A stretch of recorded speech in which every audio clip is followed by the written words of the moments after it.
ओम नमः शिवाय दोस्तों। आज के इस वीडियो में हम श्री शिव महापुराण के प्रथम खंड के कुछ अध्याय शामिल करने जा रहे हैं। माता पार्वती और भगवान शिव के चरणों में प्रार्थना है कि वे हम सभी भक्तों पर अपनी कृपा दृष्टि बनाए रखें।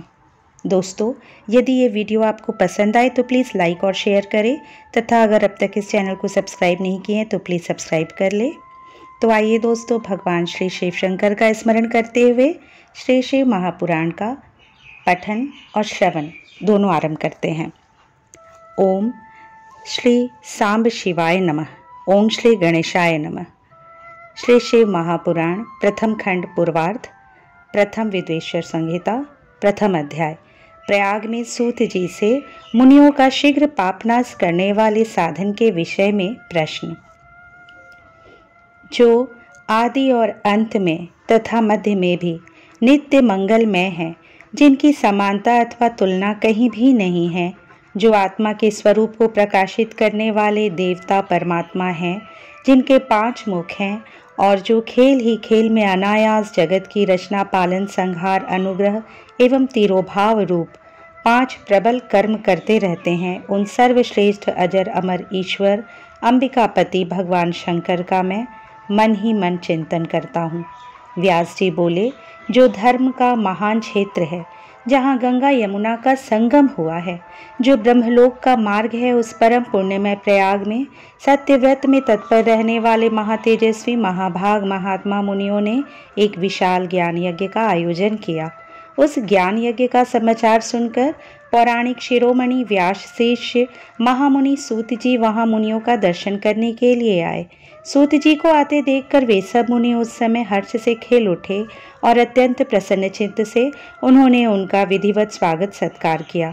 तत्पश्चात उन प्रसन्न महात्माओं ने उनकी विधिवत स्तुति करके विनयपूर्वक हाथ जोड़कर उनसे इस प्रकार कहा।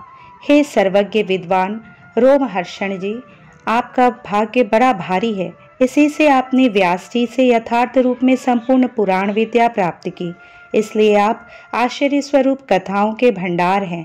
ठीक उसी तरह जैसे रत्नाकर समुद्र बड़े बड़े सारभूत रत्नों का आगार है। तीनों लोकों में भूत, वर्तमान और भविष्य की जो बात है तथा अन्य भी जो कोई वस्तु है, वह आपसे अज्ञात नहीं है। आप हमारे सौभाग्य से इस यज्ञ का दर्शन करने के लिए यहाँ आए हैं और इसी व्याज से हमारा कुछ कल्याण करने वाले हैं, क्योंकि आपका आगमन निरर्थक नहीं हो सकता। हमने पहले भी आपसे शुभाशुभ तत्व का पूरा वर्णन सुना है, किंतु उससे तृप्ति नहीं होती। हमें उसे सुनने की बार बार इच्छा होती है। उत्तम बुद्धि वाले हे सूत जी, इस समय हमें एक ही बात सुननी है। यदि आपका अनुग्रह हो तो गोपनीय होने पर भी आप उस विषय का वर्णन करें। घोर कलयुग आने पर मनुष्य पुण्य कर्म से दूर रहेंगे, दुराचार में फंस जाएंगे, सबके सब सत्य भाषण से विमुख हो जाएंगे, दूसरों की निंदा में तत्पर होंगे, पराई धन को हड़प लेने की इच्छा करेंगे, उनका मन पराई स्त्रियों में आसक्त होगा तथा वे दूसरे प्राणियों की हिंसा किया करेंगे। वे अपने शरीर को ही आत्मा समझेंगे। वे मूढ़, नास्तिक तथा पशु बुद्धि रखने वाले होंगे, माता पिता से द्वेष रखेंगे तथा वे कामवश स्त्रियों की सेवा में लगे रहेंगे। ब्राह्मण लोभ रूपी ग्रह के ग्रास बन जाएंगे, वेद बेचकर जीविका चलाएंगे, धन का उपार्जन करने के लिए ही विद्या का अभ्यास करेंगे, मद से मोहित रहेंगे, अपनी जाति के कर्म छोड़ देंगे, प्रायः दूसरों को ठगेंगे, तीनों काल की संध्योपासना से दूर रहेंगे और ब्रह्म ज्ञान से शून्य होंगे। दयाहीन, अपने को पंडित मानने वाले, अपने सदाचार व्रत से रहित, कृषि कार्य में तत्पर, क्रूर स्वभाव वाले एवं दूषित विचार वाले होंगे। समस्त क्षत्रिय भी अपने धर्म का त्याग करने वाले कुसंगी, पापी और व्यभिचारी होंगे। उनमें शौर्य का अभाव होगा। वे युद्ध से विरत अर्थात रण में प्रीति न होने से भागने वाले होंगे। वे कुत्सित चौर्य कर्म से जीविका चलाएंगे, शूद्रों के समान बर्ताव करेंगे और उनका चित्त काम का किंकर बना रहेगा। वे शस्त्रास्त्र विद्या को नहीं जानने वाले, गौ और ब्राह्मण की रक्षा न करने वाले, शरणागत की रक्षा न करने वाले तथा सदा कामिनी को खोज में तत्पर रहेंगे। प्रजा पालन रूपी सदाचार से रहित भोग में तत्पर, प्रजा का संहार करने वाले, दुष्ट और प्रसन्नतापूर्वक जीव हिंसा करने वाले होंगे। वैश्य संस्कार भ्रष्ट, स्वधर्म त्यागी, कुमार्गी, धनोपार्जन परायण तथा नापतौल में अपनी कुत्सित वृत्ति का परिचय देने वाले होंगे। वे गुरु देवता और द्विजातियों के प्रति भक्ति शून्य, कुत्सित बुद्धि वाले, द्विजों को भोजन न कराने वाले, प्रायः कृपणता के कारण मुट्ठी बांधकर रखने वाले, पराई स्त्रियों के साथ कामरत, मलिन विचार वाले, लोभ और मोह से भ्रमित चित्त वाले और वापी, कूप, तड़ाक आदि के निर्माण तथा यज्ञ आदि सत्कर्मों में धर्म का त्याग करने वाले होंगे। इसी तरह कुछ शूद्र ब्राह्मणों के आचार में तत्पर होंगे। उनकी आकृति उज्ज्वल होगी, अर्थात वे अपना कर्म धर्म छोड़कर उज्ज्वल वेशभूषा से विभूषित व्यर्थ घूमेंगे। वे मूढ़ होंगे और स्वभावतः ही अपने धर्म का त्याग करने वाले होंगे।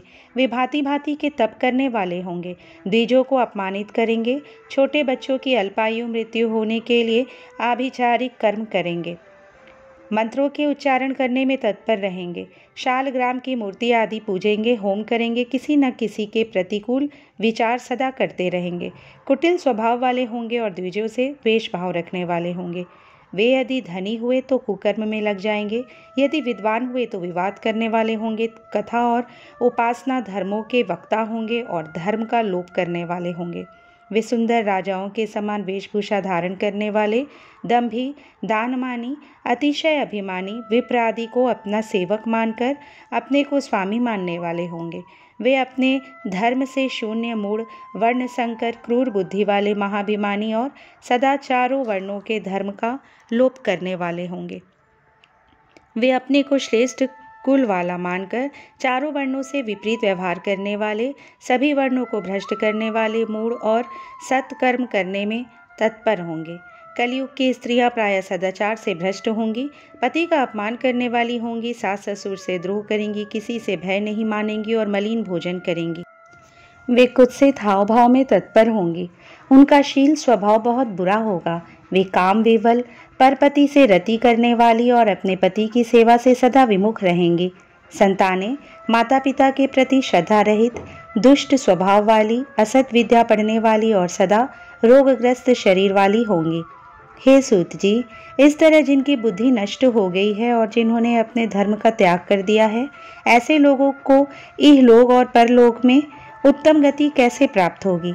इसी चिंता से हमारा मन सदा व्याकुल रहता है। परोपकार के समान दूसरा कोई धर्म नहीं है। अतः जिस छोटे उपाय से इन सबके पापों का तत्काल नाश हो जाए, उसे इस समय कृपा पूर्वक बताइए, क्योंकि आप समस्त सिद्धांतों के ज्ञाता हैं। व्यास जी बोले।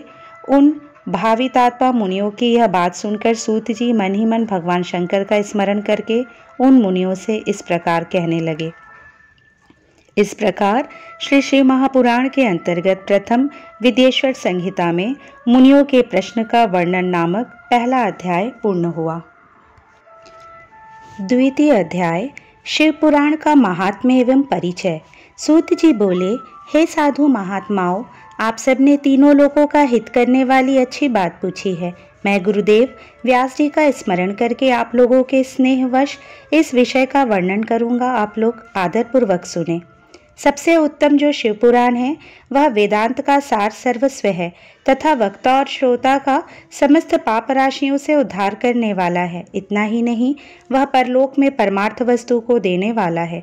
कली की कल्मश राशि का वह विनाशक है। उसमें भगवान शिव के उत्तम यश का वर्णन है। हे ब्राह्मणों, धर्म, अर्थ, काम और मोक्ष, इन चारों पुरुषार्थों को देने वाला यह पुराण सदा ही अपने प्रभाव से विस्तार को प्राप्त हो रहा है। हे विप्रवरों, उस सर्वोत्तम शिव पुराण के अध्ययन मात्र से वे कलयुग के पापासक्त जीव श्रेष्ठतम गति को प्राप्त हो जाएंगे। अहो, ब्रह्म हत्या आदि महान पाप तभी तक रहेंगे, अर्थात अपने फल को देने में समर्थ होंगे, जब तक जगत में शिव पुराण का उदय नहीं होगा। आशय यह है कि शिव पुराण सुनने के बाद अंतःकरण शिव भक्ति परायण होकर अतिशय स्वच्छ हो जाएगा। अतः किसी भी पाप कर्म में मानव की प्रवृत्ति ही नहीं होगी। तब ब्रह्म हत्या आदि भयंकर पाप न होने के कारण उस पाप के फल भोग की संभावना ही नहीं है। कलियुग के महान उत्पात तभी तक निर्भय होकर विचरेंगे जब तक यहाँ जगत में शिव पुराण का उदय नहीं होगा। सभी शास्त्र परस्पर तभी तक विवाद करेंगे जब तक जगत में शिव पुराण का उदय नहीं होगा, अर्थात शिव पुराण के आ जाने पर किसी प्रकार का विवाद ही नहीं रह जाएगा। सभी प्रकार से भुक्ति मुक्ति प्रदाता यही रहेगा। अहो, महान व्यक्तियों के लिए भी तभी तक शिव का स्वरूप दुर्बोध्य रहेगा जब तक इस जगत में शिव पुराण का उदय नहीं होगा। अहो, क्रूर यमदूत तभी तक निर्भय होकर पृथ्वी पर घूमेंगे जब तक जगत में शिव पुराण का उदय नहीं होगा।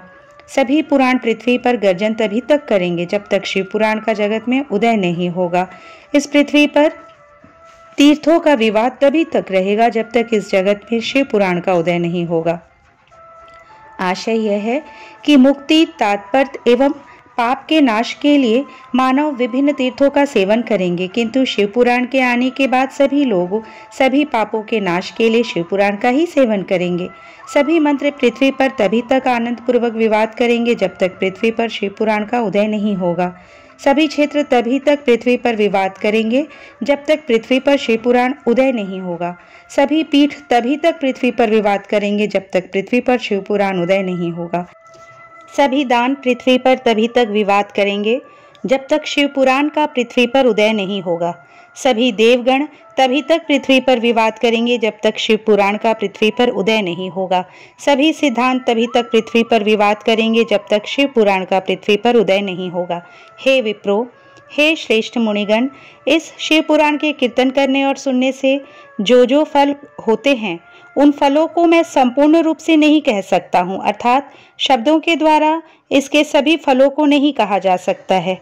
हे निष्पाप मुनिगण, तथापि शिव पुराण का कुछ महात्म्य आप लोगों से कहता हूँ जो व्यास जी ने पहले मुझसे कहा था। आप लोग चित्त लगाकर ध्यान पूर्वक सुने। जो भक्ति पूर्वक इस शिव पुराण का एक श्लोक या आधा श्लोक भी पढ़ता है वह उसी क्षण पाप से छुटकारा पा जाता है। जो आलस्य रहित होकर प्रतिदिन भक्ति पूर्वक इस शिव पुराण का यथाशक्ति पाठ करता है वह जीवन मुक्त कहा जाता है। जो इस शिव पुराण की सदा पूजा करता है वह निसंदेह प्रतिदिन अश्वमेध यज्ञ का फल प्राप्त करता है। जो व्यक्ति साधारण पद की प्राप्ति की इच्छा से इस शिव पुराण को मुझसे अथवा अन्य किसी से सुनता है वह भी पातकों से मुक्त हो जाता है। जो इस शिव पुराण को समीप से प्रणाम करता है वह सभी देवों की पूजा का फल प्राप्त करता है, इसमें संशय नहीं है। जो इस शिव पुराण को स्वयं लिखकर शिव भक्तों को दान करता है उसके पुण्य फल को सुने। शास्त्रों का अध्ययन करने और वेदों का पाठ करने से जो दुर्लभ फल प्राप्त होता है वह फल उसको प्राप्त होता है। जो चतुर्दशी तिथि के दिन उपवास करके इस शिव पुराण का शिव भक्तों के समाज में पाठ करता है वह श्रेष्ठ पुरुष है। वह व्यक्ति शिव पुराण के प्रत्येक अक्षर की संख्या के अनुरूप गायत्री के पुरस्चरण का फल प्राप्त करता है और इस लोक में सभी अभीष्ट सुखों को भोग कर अंत में मोक्ष प्राप्त करता है। जो चतुर्दशी की रात में उपवास पूर्वक जागरण करके शिव पुराण का पाठ करता है या इसे सुनता है इसका पुण्य फल मैं कहता हूँ। कुरुक्षेत्र आदि सभी तीर्थों में पूर्ण सूर्य ग्रहण में अपनी शक्ति के अनुसार विप्रों को और मुख्य कथावाचकों को धन देने से जो फल प्राप्त होता है वही फल उस व्यक्ति को प्राप्त होता है। यह सत्य है, सत्य है, इसमें कोई संदेह नहीं है। जो व्यक्ति इस शिव पुराण का दिन रात गान करता है इंद्र आदि देवगण उसकी आज्ञा की प्रतीक्षा करते रहते हैं। इस शिव पुराण का पाठ करने वाला और सुनने वाला व्यक्ति जो श्रेष्ठ कर्म करता है वह कोटि गुना हो जाता है, अर्थात कोटि गुना फल देता है। जो भली भांति ध्यान पूर्वक उसमें भी श्री रुद्र संहिता का पाठ करता है वह यदि ब्रह्मघाती भी हो तो 3 दिनों में पवित्रात्मा हो जाता है। जो भैरव की मूर्ति के पास मौन धारण कर श्री रुद्र संहिता का प्रतिदिन 3 बार पाठ करता है वह सभी कामनाओं को प्राप्त कर लेता है। जो व्यक्ति वट और बिल्व वृक्ष की प्रदक्षिणा करते हुए उस रुद्र संहिता का पाठ करता है वह ब्रह्म हत्या के दोष से भी छुटकारा पा जाता है। प्रणव के अर्थ को प्रकाशित करने वाली ब्रह्म रूपिणी साक्षात कैलाश संहिता रुद्र संहिता से भी श्रेष्ठ कही गई है। हे द्विजो, कैलाश संहिता का संपूर्ण महात्म्य तो शंकर जी ही जानते हैं, उससे आधा महात्म्य व्यास जी जानते हैं और उसका भी आधा मैं जानता हूँ। उसके संपूर्ण महात्म्य का वर्णन तो मैं नहीं कर सकता, कुछ ही अंश कहूँगा जिसको जानकर उसी क्षण चित्त की शुद्धि प्राप्त हो जाएगी। हे द्विजो, लोक में ढूंढने पर भी मैंने ऐसे किसी पाप को नहीं देखा जिसे वह रुद्र संहिता नष्ट न कर सके। उपनिषद रूपी सागर का मंथन करके शिव ने आनंद पूर्वक इस रुद्र संहिता रूपी अमृत को उत्पन्न किया और कुमार कार्तिकेय को समर्पित किया, जिसे पीकर मानव अमर हो जाता है। ब्रह्म हत्या आदि पापों की निष्कृति करने के लिए तत्पर मनुष्य महीने भर रुद्र संहिता का पाठ करके उन पापों से मुक्त हो जाता है। दुष्प्रतिग्रह, दुर्भोज, दुरालाप से जो पाप होता है वह इस रौद्री संहिता का एक बार कीर्तन करने से नष्ट हो जाता है। जो व्यक्ति शिवालय में अथवा बेल के वन में इस संहिता का पाठ करता है वह उससे जो फल प्राप्त करता है उसका वर्णन वाणी से नहीं किया जा सकता। जो व्यक्ति श्रद्धापूर्वक इस संहिता का पाठ करते हुए श्राद्ध के समय ब्राह्मणों को भोजन कराता है उसके सभी पितर शंभु को परम पद को प्राप्त करते हैं। चतुर्दशी के दिन निराहार रहकर जो बेल के वृक्ष के नीचे इस संहिता का पाठ करता है वह साक्षात शिव होकर सभी देवों से पूजित होता है। उसमें अन्य संहिताएं सभी कामनाओं के फल को पूर्ण करने वाली है, किंतु लीला और विज्ञान से परिपूर्ण इन दोनों संहिताओं को विशिष्ट समझना चाहिए। इस शिव पुराण को वेद के तुल्य माना गया है। इस वेद कल्प पुराण का सबसे पहले भगवान शिव ने ही प्रणयन किया था। विद्येश्वर संहिता, रुद्र संहिता, विनायक संहिता, उमा संहिता, मातृ संहिता, एकादश रुद्र संहिता, कैलाश संहिता, शत रुद्र संहिता, कोटि रुद्र संहिता, सहस्त्र कोटि रुद्र संहिता, वायवी संहिता तथा धर्म संहिता, इस प्रकार इस पुराण के 12 भेद हैं। ये 12 संहिताएं अत्यंत पुण्यमयी मानी गई है। ब्राह्मणों, अब मैं उनके श्लोकों की संख्या बता रहा हूँ, आप लोग वह सब आदर पूर्वक सुने। विद्येश्वर संहिता में 10,000 श्लोक है। रुद्र संहिता, विनायक संहिता, उमा संहिता और मातृ संहिता, इनमें से प्रत्येक में 8-8 हजार श्लोक है। हे ब्राह्मणों, एकादश रुद्र संहिता में 13,000, कैलाश संहिता में 6,000, शत रुद्र संहिता में 3,000, कोटि रुद्र संहिता में 9,000, सहस्त्र कोटि रुद्र संहिता में 11,000, वायवी संहिता में 4,000 तथा धर्म संहिता में 12,000 श्लोक है। इस प्रकार संख्या के अनुसार मूल शिव पुराण की श्लोक संख्या 1,00,000 है, परंतु व्यास जी ने उसे 24,000 श्लोक में संक्षिप्त कर दिया है। पुराणों की क्रम संख्या के विचार से इस शिव पुराण का स्थान चौथा है। इसमें 7 संहिताएं हैं। पूर्व काल में भगवान शिव ने श्लोक संख्या की दृष्टि से 100 करोड़ श्लोकों का एक ही पुराण ग्रंथ बनाया था। सृष्टि के आदि में निर्मित हुआ वह पुराण साहित्य अत्यंत विस्तृत था। तत्पश्चात द्वापर आदि युगों में द्वैपायन, व्यास आदि महर्षियों ने जब पुराण का 18 भागों में विभाजन कर दिया, उस समय संपूर्ण पुराणों का संक्षिप्त स्वरूप केवल 4,00,000 श्लोकों का रह गया। श्लोक संख्या के अनुसार यह शिव पुराण 24,000 श्लोकों वाला कहा गया है। यह देवतुल्य पुराण 7 संहिताओं में विभाजित है। इसकी पहली संहिता का नाम विद्येश्वर संहिता है, दूसरी रुद्र संहिता समझनी चाहिए, तीसरी का नाम शत रुद्र संहिता, चौथी का कोटि रुद्र संहिता, पांचवी का नाम उमा संहिता, छठी का कैलाश संहिता और सातवीं का नाम वायवी संहिता है। इस प्रकार ये 7 संहिताएं मानी गई है। इन 7 संहिताओं से युक्त दिव्य शिव पुराण वेद के तुल्य प्रामाणिक तथा सबसे उत्कृष्ट गति प्रदान करने वाला है। 7 संहिताओं से समन्वित इस संपूर्ण शिव पुराण को जो आद्योपांत आदर पूर्वक पढ़ता है वह जीवन मुक्त कहा जाता है। वेद, स्मृति, पुराण, इतिहास तथा सैकड़ों आगम इस शिव पुराण की अल्प कला के समान भी नहीं है। यह निर्मल शिव पुराण भगवान शिव के द्वारा ही प्रतिपादित है। शैव शिरोमणि भगवान व्यास ने इसे संक्षेप कर संकलित किया है। यह समस्त जीव समुदाय के लिए उपकारक, त्रिविध तापों का नाशक, तुलना रहित एवं सत्पुरुषों को कल्याण प्रदान करने वाला है। इसमें वेदांत, विज्ञानमय प्रधान तथा निष्कपट धर्म का प्रतिपादन किया गया है। यह पुराण ईर्ष्या रहित अंतःकरण वाले विद्वानों के लिए जानने की वस्तु है। इसमें श्रेष्ठ मंत्र समूहों का संकलन है और यह धर्म, अर्थ तथा काम से समन्वित है, अर्थात इस त्रिवर्ग की प्राप्ति के साधन का भी इसमें वर्णन है। यह उत्तम शिव पुराण समस्त पुराणों में श्रेष्ठ है। वेद वेदांत में वेद्य रूप से विलासित परम वस्तु परमात्मा का इसमें गान किया गया है। जो बड़े आदर से इसे पढ़ता और सुनता है वह भगवान शिव का प्रिय होकर परम गति प्राप्त कर लेता है। इस प्रकार श्री शिव महापुराण के अंतर्गत प्रथम विद्येश्वर संहिता में मुनि प्रश्नोत्तर वर्णन नामक दूसरा अध्याय पूर्ण हुआ। तृतीय अध्याय साध्य साधन आदि का विचार। व्यास जी बोले, सूत जी का यह वचन सुनकर वे सब महर्षि बोले, अब आप हमें वेदांत के सार स्वरूप अद्भुत शिव पुराण को सुनाइए। मुनियों का यह वचन सुनकर अतिशय प्रसन्न हो वे सूत जी शंकर जी का स्मरण करते हुए उन श्रेष्ठ मुनियों से कहने लगे।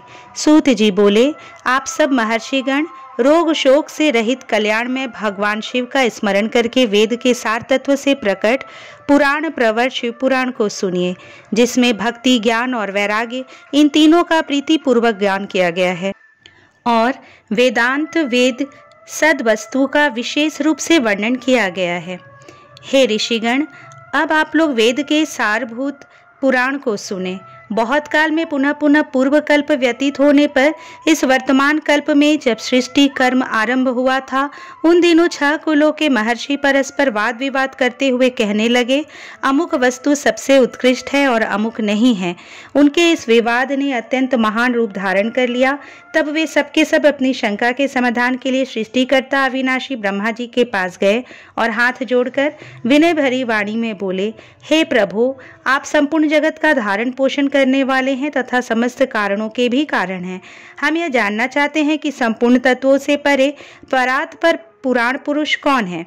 ब्रह्मा जी बोले, जहाँ से मन सहित वाणी उन्हें न पाकर लौट आती है तथा जिनसे ब्रह्मा विष्णु रुद्र और इंद्र आदि से युक्त यह संपूर्ण जगत समस्त भूतों एवं इंद्रियों के साथ पहले प्रकट हुआ है, वे ही ये देव महादेव सर्वज्ञ एवं संपूर्ण जगत के स्वामी हैं। ये ही सबसे उत्कृष्ट है। उत्तम भक्ति से ही इनका साक्षात्कार होता है, दूसरे किसी उपाय से कहीं इनका दर्शन नहीं होता। रुद्र, हरि, हर तथा अन्य देवेश्वर सदा उत्तम भक्ति भाव से उनका नित्य दर्शन करना चाहते हैं। अधिक कहने की क्या आवश्यकता। भगवान शिव में भक्ति होने से मनुष्य संसार बंधन से मुक्त हो जाता है। देवताओं की कृपा प्रसाद से ही उनमें भक्ति होती है और भक्ति से देवता का कृपा प्रसाद प्राप्त होता है। ठीक उसी तरह जैसे यहाँ अंकुर से बीज और बीज से अंकुर उत्पन्न होता है। इसलिए हे द्विजों, आप लोग भगवान शंकर का कृपा प्रसाद प्राप्त करने के लिए भूतल पर जाकर वहाँ सहस्र वर्षों पर चलने वाले एक विशाल यज्ञ का आयोजन करें। इन यज्ञपति भगवान शिव की ही कृपा से वेदोक्त विद्या के सारभूत साधन का ज्ञान होता है। मुनिगण बोले, हे भगवान, परम साध्य क्या है और उसका परम साधन क्या है, उसका साधक कैसा होता है, ये सभी बातें यथार्थ रूप से कहे। ब्रह्मा जी बोले, शिवपद की प्राप्ति ही साध्य है, उनकी सेवा ही साधन है तथा उनके प्रसाद से जो नित्य नैमित्तिक आदि फलों की ओर से निष्प्रिय होता है वही साधक है। वेदोक्त कर्म का अनुष्ठान करके उसके महान फल को भगवान शिव के चरणों में समर्पित कर देना ही परमेश्वर पद की प्राप्ति है। वही सालोक के आदि के क्रम से प्राप्त होने वाली मुक्ति है। उन पुरुषों की भक्ति के अनुसार उन सबको उत्कृष्ट फल की प्राप्ति होती है। उस भक्ति के साधन अनेक प्रकार के हैं, जिनका प्रतिपादन साक्षात महेश्वर ने ही किया है। उसे संक्षिप्त करके मैं सारभूत साधन को बता रहा हूँ। कान से भगवान के नाम गुण और लीलाओं का श्रवण, वाणी द्वारा उनका कीर्तन तथा मन के द्वारा उनका मनन, इन तीनों को महान साधन कहा गया है। तात्पर्य यह है कि महेश्वर का श्रवण, कीर्तन और मनन करना चाहिए। यह श्रुति का वाक्य हम सबके लिए प्रमाणभूत है। संपूर्ण मनोरथों की सिद्धि में लगे हुए आप लोग इसी साधन से परम साध्य को प्राप्त हो। लोग प्रत्यक्ष वस्तु को नेत्र से देखकर उसमें प्रवृत्त होते हैं, परंतु जिस वस्तु का कहीं भी प्रत्यक्ष दर्शन नहीं होता, उसे श्रवण इंद्रिय द्वारा जान सुनकर मनुष्य उसकी प्राप्ति के लिए चेष्टा करता है। अतः पहला साधन श्रवण ही है।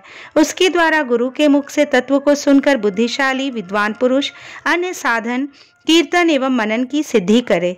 क्रमशः मनन पर्यंत इस साधन की अच्छी तरह साधना कर लेने पर उसके द्वारा सालोक के आदि के क्रम से धीरे धीरे भगवान शिव का संयोग प्राप्त होता है। पहले सारे अंगों के रोग कर नष्ट हो जाते हैं, तत्पश्चात सब प्रकार का लौकिक आनंद भी विलीन हो जाता है। अभ्यास के ही समय यह साधन कष्टप्रद है, किंतु बाद में निरंतर मंगल देने वाला है। इस प्रकार श्री शिव महापुराण के अंतर्गत प्रथम विदेश्वर संहिता में साध्य साधन विचार नामक तीसरा अध्याय पूर्ण हुआ। चतुर्थ अध्याय श्रवण, कीर्तन और मनन, इन 3 साधनों की श्रेष्ठता का प्रतिपादन। मुनिगण बोले, हे ब्रह्मन, मनन कैसा होता है, श्रवण का स्वरूप कैसा है और उनका कीर्तन कैसे किया जाता है, यथार्थ रूप में आप वर्णन करें। ब्रह्मा जी बोले, हे मुनियों, भगवान शंकर की पूजा, उनके नामों का जप तथा उनके गुण रूप विलास और नामों का युक्ति परायण चित्त के द्वारा जो निरंतर परिशोधन या चिंतन होता है, उसी को मनन कहा गया है। वह महेश्वर की कृपा दृष्टि से उपलब्ध होता है। वह समस्त श्रेष्ठ साधनों में प्रमुखतम है। शंभु के प्रताप, गुण रूप विलास और नाम को प्रकट करने वाले संगीत, वेद वाक्य या भाषा के द्वारा अनुराग पूर्वक उनकी स्तुति ही मध्यम साधन है, जिसको कीर्तन शब्द से कहा जाता है। हे ज्ञानियों, स्त्री क्रीड़ा में जैसे मन की आसक्ति होती है, वैसे ही किसी कारण से किसी स्थान में शिव विषयक वाणियों में श्रवणेन्द्रिय की दृढ़तर आसक्ति ही जगत में श्रवण के नाम से प्रसिद्ध है। सर्वप्रथम सज्जनों की संगति से श्रवण सिद्ध होता है, बाद में शिवजी का कीर्तन दृढ़ होता है और अंत में सभी साधनों से श्रेष्ठ शंकर विषयक मनन उत्पन्न होता है। किंतु यह सब उनकी कृपा दृष्टि से ही संभव होता है। सूत जी बोले, मुनीश्वरों, इस साधन का महात्म्य बताने के प्रसंग में मैं आप लोगों के लिए एक प्राचीन वृत्तांत का वर्णन करूंगा, उसे ध्यान देकर आप लोग सुने। पूर्व काल में पराशर मुनि के पुत्र मेरे गुरु व्यास देव जी सरस्वती नदी के सुंदर तट पर तपस्या कर रहे थे। एक दिन सूर्य तुल तेजस्वी विमान से यात्रा करते हुए भगवान सनत कुमार अकस्मात वहां आ पहुंचे। उन्होंने मेरे गुरुदेव को वहां देखा। वे ध्यान में मग्न थे। उससे जगने पर उन्होंने ब्रह्मा के पुत्र सनत कुमार जी को अपने सामने उपस्थित देखा। वे बड़े वेग से उठे और उनके चरणों में प्रणाम करके मुनि ने उन्हें अर्घ्य प्रदान करके देवताओं के बैठने योग्य आसन भी अर्पित किया। तब प्रसन्न हुए भगवान सनत कुमार विनीत भाव से खड़े हुए व्यास जी से गंभीर वाणी में कहने लगे। सनत कुमार बोले, हे मुने, आप सत्य सनातन भगवान शंकर का हृदय से ध्यान कीजिए, तब वे शिव प्रत्यक्ष होकर आपकी सहायता करेंगे। आप यहाँ तप किस लिए कर रहे हैं? इस प्रकार सनत कुमार के कहने पर मुनि व्यास ने अपना आशय कहा। मैंने आपकी कृपा से वेद सम्मत धर्म, अर्थ, काम और मोक्ष की कथा को मानव समाज में अनेक प्रकार से प्रदर्शित किया है। इस प्रकार सर्वथा गुरु स्वरूप होने पर भी मुझ में मुक्ति के साधन ज्ञान का उदय नहीं हुआ है। यह आश्चर्य ही है। मुक्ति का साधन न जानने के कारण उसके लिए मैं तपस्या कर रहा हूँ। हे विप्रेंद्रो, इस प्रकार जब व्यास मुनि ने भगवान सनत कुमार से प्रार्थना की, तब वे समर्थ सनत कुमार जी मुक्ति का निश्चित कारण बताने लगे। भगवान शंकर का श्रवण, कीर्तन, मनन, ये तीनों महत्तर साधन कहे गए हैं। ये तीनों ही वेद सम्मत है। पूर्व काल में मैं दूसरे साधनों के संभ्रम में पढ़कर घूमता घामता मंदराचल जा पहुंचा और वहां तपस्या करने लगा। तदंतर महेश्वर शिव की आज्ञा से भगवान नंदिकेश्वर वहां आए। उनकी मुझ पर बड़ी दया थी। वे सबके साक्षी तथा शिवगणों के स्वामी भगवान नंदिकेश्वर मुझे स्नेहपूर्वक मुक्ति का उत्तम साधन बताते हुए बोले, भगवान शंकर का श्रवण, कीर्तन और मनन, ये तीनों साधन वेद सम्मत है और मुक्ति के साक्षात कारण है। यह बात स्वयं भगवान शिव ने मुझसे कही है। अतः हे ब्रह्मन, आप श्रवण आदि तीनों साधनों का बार बार अनुष्ठान करें। व्यास जी से बार बार ऐसा कहकर अनुगामियों सहित ब्रह्मपुत्र सनत कुमार अपने विमान से परम सुंदर ब्रह्मधाम को चले गए। इस प्रकार पूर्व काल के इस उत्तम वृतांत का मैंने संक्षेप से वर्णन किया है।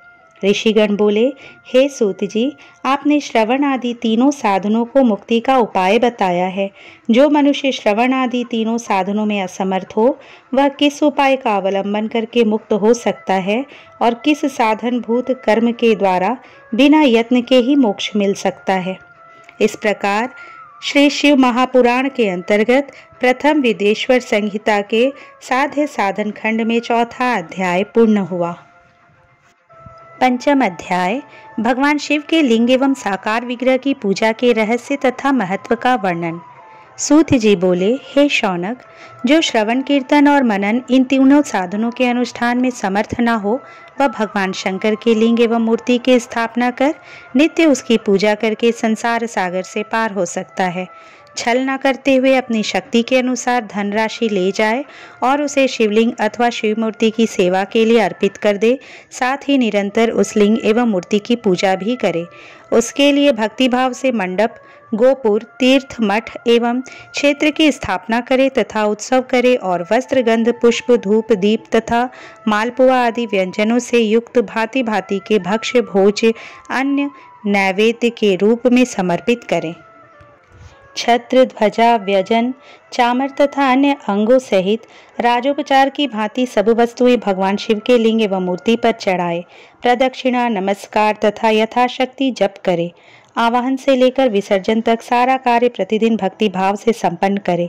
इस प्रकार शिवलिंग अथवा शिव मूर्ति में भगवान शंकर की पूजा करने वाला पुरुष श्रवण आदि साधनों का अनुष्ठान न करे तो भी भगवान शिव की प्रसन्नता से सिद्धि प्राप्त कर लेता है। पहले के बहुत से महात्मा पुरुष लिंग तथा शिव मूर्ति की पूजा करने मात्र से भवबंधन से मुक्त हो चुके हैं।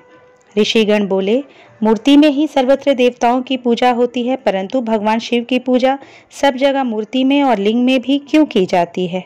सूत जी बोले, हे मुनीश्वरों, आप लोगों का यह प्रश्न तो बड़ा ही पवित्र और अत्यंत अद्भुत है। इस विषय में महादेव जी ही वक्ता हो सकते हैं।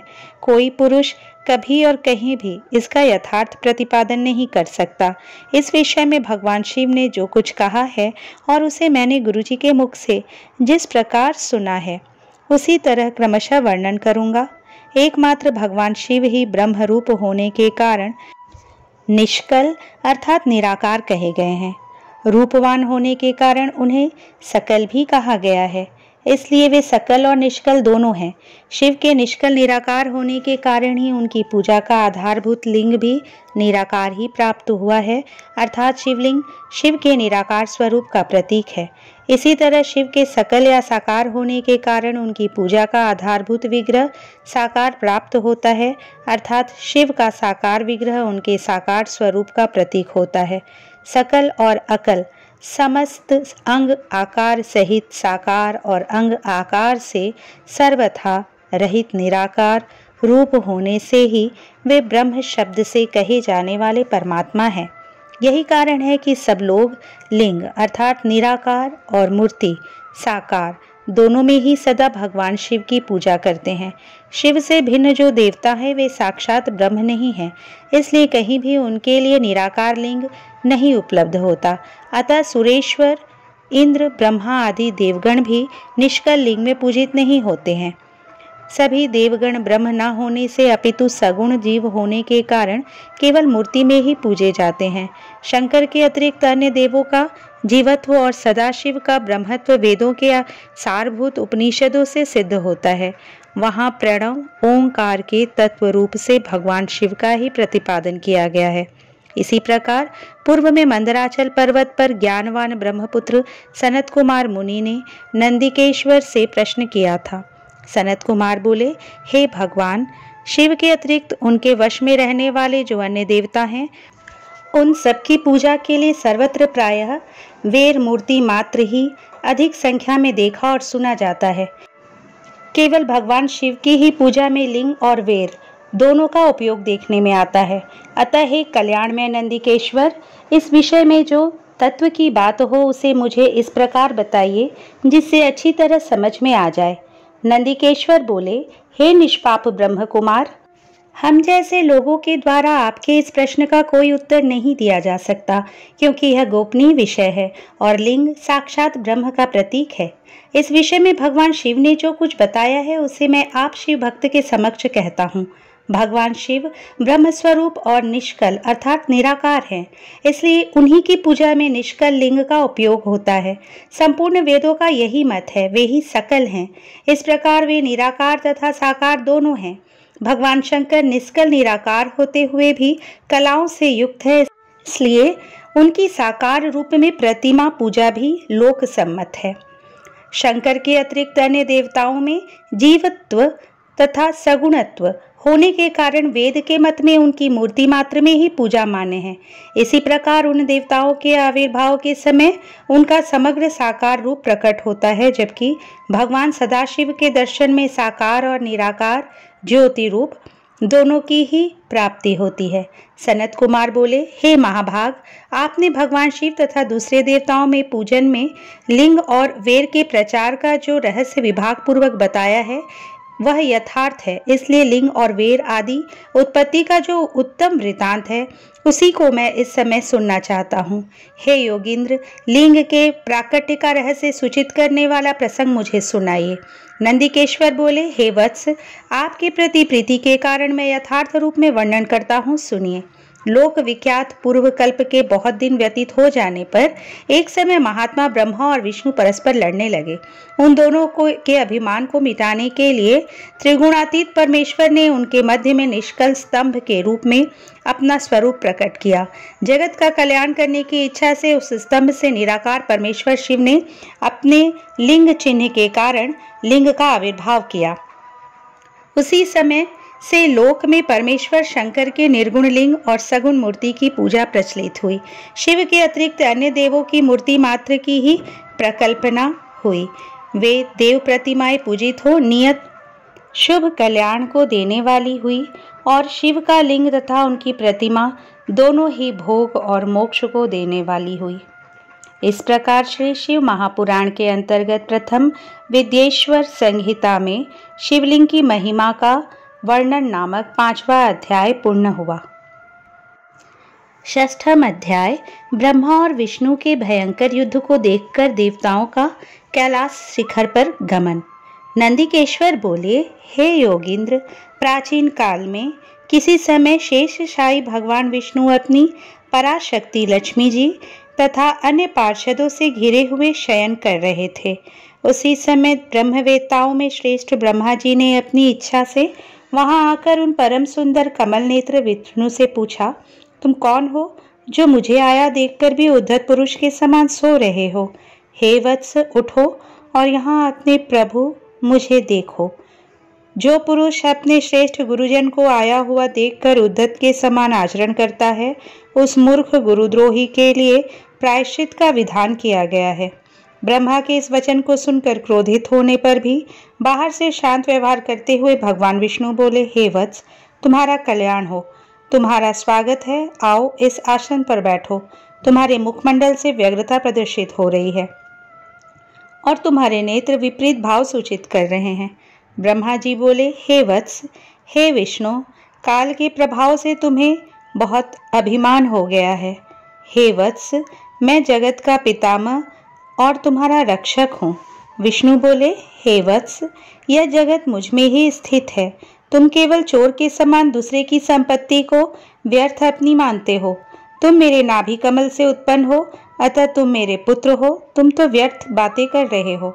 नंदिकेश्वर बोले, हे मुने, उस समय वे अजन्मा ब्रह्मा और विष्णु मोहवश मैं श्रेष्ठ हूँ, मैं स्वामी हूँ, तुम नहीं, इस प्रकार बोलते बोलते परस्पर एक दूसरे को मारने की इच्छा से युद्ध करने के लिए उद्यत हो गए। हंस और गरुड़ पर आरूढ़ होकर वे दोनों वीर ब्रह्मा और विष्णु युद्ध करने लगे। तब ब्रह्मा और विष्णु के गण भी परस्पर युद्ध करने लगे। उस समय सभी देवगण उस परम अद्भुत युद्ध को देखने की इच्छा से विमान पर चढ़कर वहां पहुंच गए। वहां आकर आकाश में अवस्थित हो पुष्प की वृष्टि करते हुए वे युद्ध देखने लगे। गरुड़ वाहन भगवान विष्णु ने क्रुद्ध होकर ब्रह्मा के वक्षस्थल पर अनेक प्रकार के असंख्य दुस्सह बाणों और अस्त्रों से प्रहार किया। तब विधाता भी क्रुद्ध होकर विष्णु के हृदय पर अग्नि के समान बाण और अनेक प्रकार के अस्त्रों को छोड़ने लगे। उस समय देवगण उन दोनों का वह अद्भुत युद्ध देखकर अतिशय व्याकुल हो गए और ब्रह्मा तथा विष्णु की प्रशंसा करने लगे।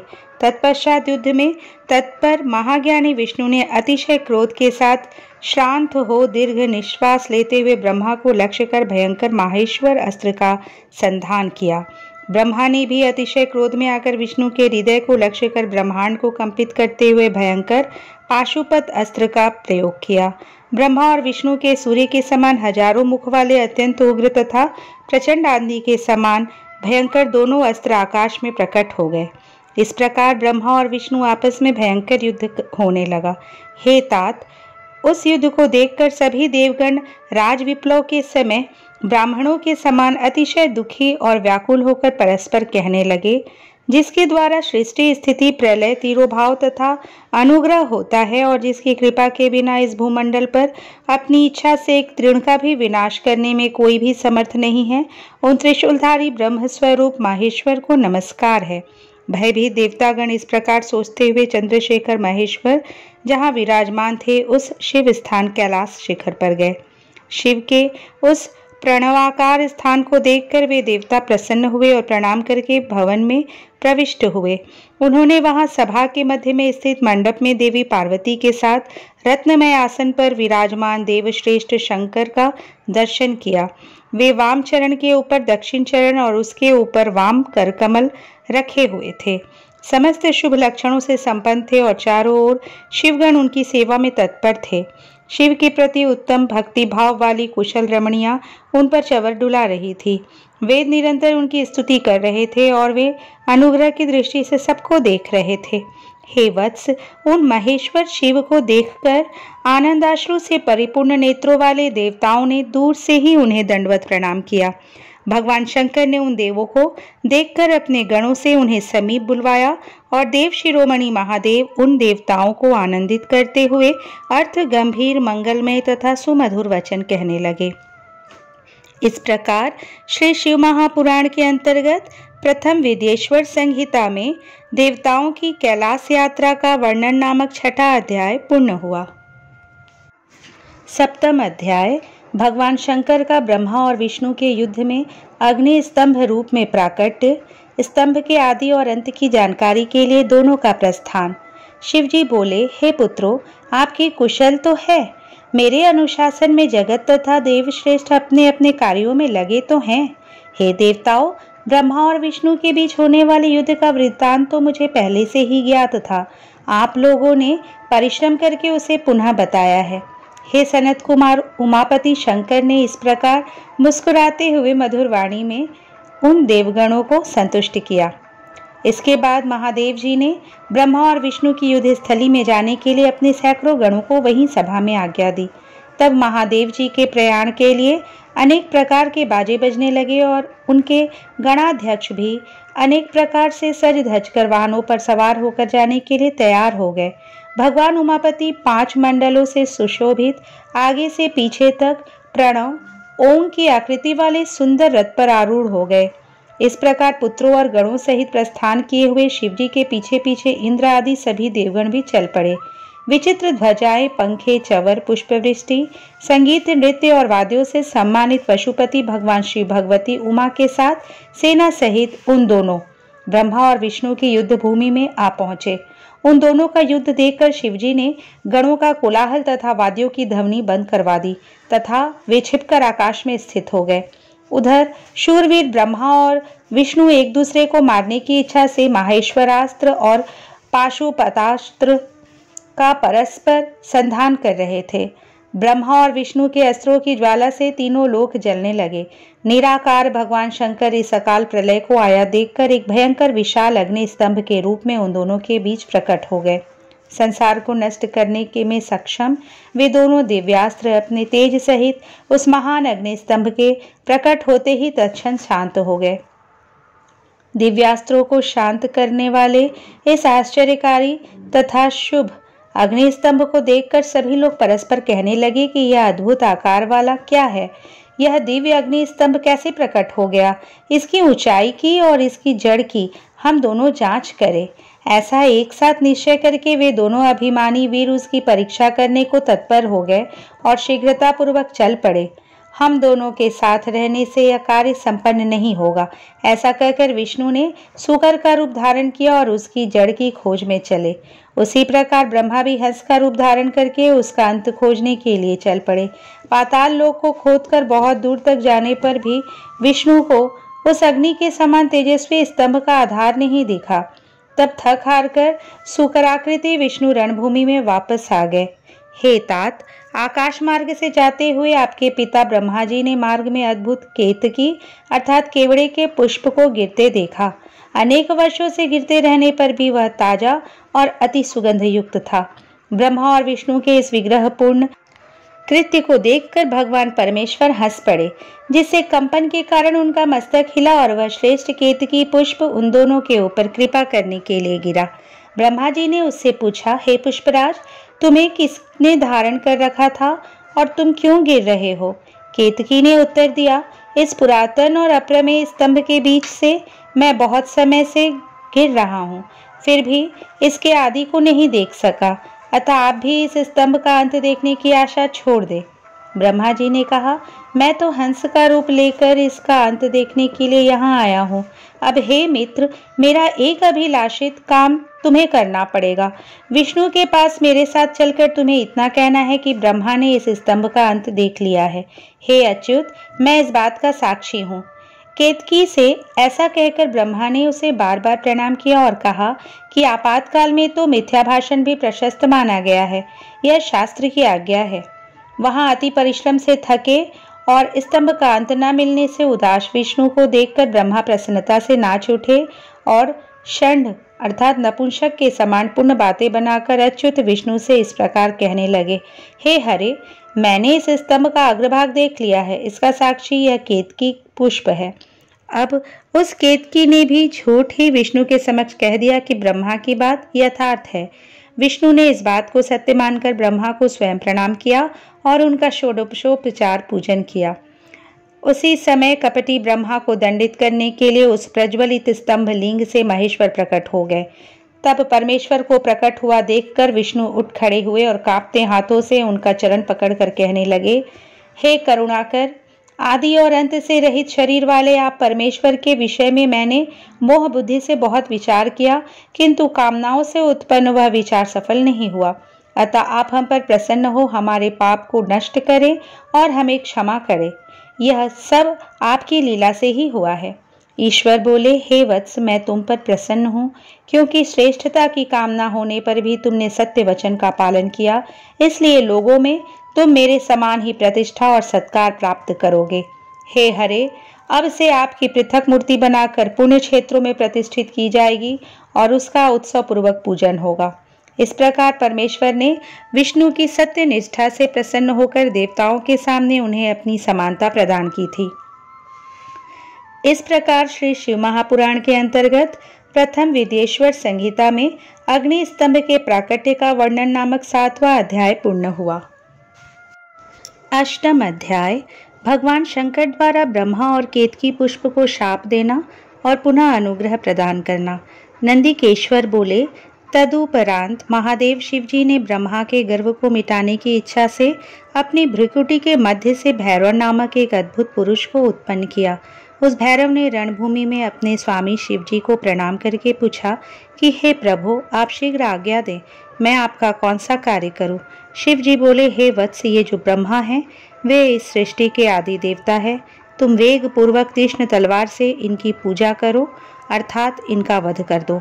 तब भैरव एक हाथ से ब्रह्मा के केश पकड़कर असत्य भाषण करने वाले उनके उद्दत 5वें सिर को काटकर हाथों में तलवार भांजते हुए उन्हें मार डालने के लिए उद्यत हुए। हे सनत कुमार, तब आपके पिता अपने आभूषण वस्त्र माला उत्तरी एवं निर्मल बालों के बिखरे जाने से आंधी में झकझोरे हुए केले के पेड़ और लता लुगमों के समान कंपित होकर भैरव के चरण कमलों पर गिर पड़े। हे तात, तब ब्रह्मा की रक्षा करने की इच्छा से कृपालु विष्णु ने मेरे स्वामी भगवान शंकर के चरण कमलों को अपने अश्रुजल से भिगोते हुए हाथ जोड़कर इस प्रकार प्रार्थना की जैसे एक छोटा बालक अपने पिता के प्रति टूटी फूटी वाणी में करता है। अच्युत बोले, हे ईश, आपने ही पहले कृपा पूर्वक इन ब्रह्मा को पंचानन रूप प्रदान किया था, इसलिए ये आपके अनुग्रह करने योग्य है। इनका अपराध क्षमा करे और इन पर प्रसन्न हो। भगवान अच्युत के द्वारा इस प्रकार प्रार्थना किए जाने पर शिव जी ने प्रसन्न होकर देवताओं के सामने ही ब्रह्मा को दंडित करने से भैरव को रोक दिया। शिव जी ने एक सेठ से विहीन कपटी ब्रह्मा से कहा, हे ब्रह्मन, तुम श्रेष्ठता पाने के चक्कर में षठेशत्व को प्राप्त हो गए हो, इसलिए संसार में तुम्हारा सत्कार नहीं होगा और तुम्हारे मंदिर तथा पूजनोत्सव आदि नहीं होंगे। ब्रह्मा जी बोले, हे महाविभूति संपन्न स्वामिन, आप मुझ पर प्रसन्न होइए। मैं आपकी कृपा से अपने सिर के कटने को भी आज श्रेष्ठ समझता हूँ। विश्व के कारण विश्व बंधु, दोषों को सह लेने वाले और पर्वत के समान कठोर धनुष धारण करने वाले आप भगवान शिव को नमस्कार है। ईश्वर बोले, हे वत्स, अनुशासन का भय नहीं रहने से यह सारा संसार नष्ट हो जाएगा, अतः तुम दंडनीय को दंड दो और इस संसार की व्यवस्था चलाओ। तुम्हें एक परम दुर्लभ वर भी देता हूँ, जिसे ग्रहण करो। अग्निहोत्र आदि वैतानिक और गृह यज्ञों में आप ही श्रेष्ठ रहेंगे। सर्वांग पूर्ण और पुष्कल दक्षिणा वाला यज्ञ भी आपके बिना निष्फल होगा। तब भगवान शिव ने झूठी गवाही देने वाले कपटी केतक पुष्प से कहा, अरे शठ केतक, तुम दुष्ट हो, यहाँ से दूर चले जाओ। मेरी पूजा में उपस्थित तुम्हारा फूल मुझे प्रिय नहीं होगा। शिव जी द्वारा इस प्रकार कहते ही सभी देवताओं ने केतकी को उनके पास से हटाकर अन्यत्र भेज दिया। केतक बोला, हे नाथ, आपको नमस्कार है। आपकी आज्ञा के कारण मेरा तो जन्म ही निष्फल हो गया है। हे तात, मेरा अपराध क्षमा करे और मेरा जन्म सफल कर दे। जाने अनजाने में हुए पाप आपके स्मरण मात्र से नष्ट हो जाते हैं। फिर ऐसे प्रभावशाली आपके साक्षात दर्शन करने पर भी मेरे झूठ बोलने का दोष कैसे रह सकता है। उस सभा स्थल में केतक पुष्प के इस प्रकार स्तुति करने पर भगवान सदाशिव ने कहा, मैं सत्य बोलने वाला हूँ, अतः मेरे द्वारा तुझे धारण किया जाना उचित नहीं है, किंतु मेरे ही अपने विष्णु आदि देवगण तुम्हें धारण करेंगे और तुम्हारा जन्म सफल होगा और मंडप आदि के बहाने तुम मेरे ऊपर भी उपस्थित रहोगे। इस प्रकार भगवान शंकर ब्रह्मा, विष्णु और केतकी पुष्प पर अनुग्रह करके सभी देवताओं से स्तुत होकर सभा में सुशोभित हुए। इस प्रकार श्री शिव महापुराण के अंतर्गत प्रथम विद्येश्वर संहिता में शिव की कृपा का वर्णन नामक 8वां अध्याय पूर्ण हुआ। 9वां अध्याय महेश्वर का ब्रह्मा और विष्णु को अपने निष्कल और सकल स्वरूप का परिचय देते हुए लिंग पूजन का महत्व बताना। नंदिकेश्वर बोले, वे दोनों ब्रह्मा और विष्णु भगवान शंकर को प्रणाम करके दोनों हाथ जोड़कर उनके दाएं बाएं भाग में चुपचाप खड़े हो गए। फिर उन्होंने वहां साक्षात प्रकट पूजनी महादेव जी को कुटुंब सहित श्रेष्ठ आसन पर स्थापित करके पवित्र पुरुष वस्तुओं द्वारा उनका पूजन किया। दीर्घ काल तक अविकृत भाव से सुस्थित रहने वाली वस्तुओं को पुरुष वस्तु कहते हैं और अल्पकाल तक ही टिकने वाली वस्तुएं प्राकृत वस्तुएं कहलाती हैं। इस तरह वस्तु के ये दो भेद जानने चाहिए। किन पुरुष वस्तुओं से उन्होंने भगवान शिव का पूजन किया, यह बताया जाता है। हार, नुपुर, केयूर, किरीट, मणिमय कुंडल, यज्ञोपवीत उत्तरीय वस्त्र, पुष्पमाला, रेशमी वस्त्र, हार, मुद्रिका, पुष्प, तांबूल, कपूर, चंदन एवं अगुरु का अनुलेप, धूप, दीप, श्वेत छत्र, व्यजन, ध्वजा, चंवर तथा अन्य दिव्य उपहारों द्वारा उन दोनों ने अपने स्वामी महेश्वर का पूजन किया, जिन महेश्वर का वैभव वाणी और मन की पहुंच से परे था, जो केवल पशुपति परमात्मा के ही योग्य थे और जिन्हें पशु नहीं पा सकते थे। हे सनत कुमार, स्वामी के योग्य जो जो उत्तम वस्तुएं थी, उन सभी वस्तुओं का भगवान शंकर ने भी प्रसन्नतापूर्वक यथोचित रूप से सभासदों के बीच वितरण कर दिया, जिससे यह श्रेष्ठ परंपरा बनी रहे कि प्राप्त पदार्थों का वितरण आश्रितों में करना चाहिए। उन वस्तुओं को ग्रहण करने वाले सभासदों में वहां कोलाहल मच गया। इस प्रकार वहां पहले ही ब्रह्मा तथा विष्णु से पूजित हुए भक्तिवर्धक भगवान शिव विनम्र उन दोनों देवताओं से हंसकर कहने लगे। ईश्वर बोले, हे पुत्रों, आज का दिन महान है। इसमें तुम्हारे द्वारा जो आज मेरी पूजा हुई है, इससे मैं तुम लोगों पर बहुत प्रसन्न हूँ। इसी कारण यह दिन परम पवित्र और महान से महान होगा। आज की यह तिथि शिवरात्रि के नाम से विख्यात होकर मेरे लिए परम प्रिय होगी। इस समय जो मेरे लिंग अर्थात निष्कल अंग आकृति से रहित निराकार स्वरूप के प्रतीक और वेर सकल साकार रूप के प्रतीक विग्रह की पूजा करेगा, वह पुरुष जगत की सृष्टि और पालन आदि कार्य भी कर सकता है। जो शिवरात्रि को दिन रात निराहार एवं जितेंद्रिय रहकर अपनी शक्ति के अनुसार निष्कपट भाव से मेरी यथोचित पूजा करेगा, उसको मिलने वाले फल का वर्णन सुनो। 1 वर्ष तक निरंतर मेरी पूजा करने पर जो फल मिलता है, वह सारा फल केवल शिवरात्रि को मेरा पूजन करने से मनुष्य तत्काल प्राप्त कर लेता है। जैसे पूर्ण चंद्रमा का उदय समुद्र की वृद्धि का अवसर है, उसी प्रकार यह शिवरात्रि तिथि मेरे धर्म की वृद्धि का समय है। इस तिथि में मेरी स्थापना आदि का मंगलमय उत्सव होना चाहिए। हे वत्सो, पहले मैं जब ज्योतिर्मय स्तंभ से प्रकट हुआ था उस समय मार्गशीर्ष मास में आर्द्रा नक्षत्र था। अतः जो पुरुष मार्गशीर्ष मास में आर्द्रा नक्षत्र होने पर मुझ उमापति का दर्शन करता है अथवा मेरी मूर्ति या लिंग की ही झांकी का दर्शन करता है, वह मेरे लिए कार्तिकेय से भी अधिक प्रिय है। उस शुभ दिन मेरे दर्शन मात्र से पूरा फल प्राप्त होता है। यदि दर्शन के साथ साथ मेरा पूजन भी किया जाए तो उसका अधिक फल प्राप्त होता है, जिसका वाणी द्वारा वर्णन नहीं हो सकता। इस रणभूमि में मैं लिंग रूप से प्रकट होकर बहुत बड़ा हो गया था, अतः उस लिंग के कारण यह भूतल लिंग स्थान के नाम से प्रसिद्ध हुआ। हे पुत्रों, जगत के लोग इसका दर्शन और पूजन कर सके, इसके लिए यह अनादि और अनंत ज्योति स्तंभ अत्यंत छोटा हो जाएगा। यह लिंग सब प्रकार के भोगों को सुलभ कराने वाला और भोग तथा मोक्ष का एकमात्र साधन होगा। इसका दर्शन, स्पर्श तथा ध्यान प्राणियों को जन्म और मृत्यु से छुटकारा दिलाने वाला होगा। अग्नि के पहाड़ जैसा जो यह शिवलिंग यहाँ प्रकट हुआ है, इसके कारण यह स्थान अरुणाचल के नाम से प्रसिद्ध होगा। यहाँ अनेक प्रकार के बड़े बड़े तीर्थ प्रकट होंगे। इस स्थान में निवास करने या मरने से जीवों का मोक्ष हो जाएगा। रथोत्सव आदि के आयोजन से यहाँ सर्वत्र अनेक लोग कल्याणकारी रूप से निवास करेंगे। इस स्थान पर किया गया दान, हवन तथा जप, यह सब करोड़ गुना फल देने वाला होगा। यह क्षेत्र मेरे सभी क्षेत्रों में श्रेष्ठतम होगा। यहाँ मेरा स्मरण करने मात्र से प्राणियों की मुक्ति हो जाएगी, अतः यह परम रमणीय क्षेत्र अति महत्वपूर्ण है। यह सभी प्रकार के कल्याणों से पूर्ण, शुभ और सबको मुक्ति प्रदान करने वाला होगा।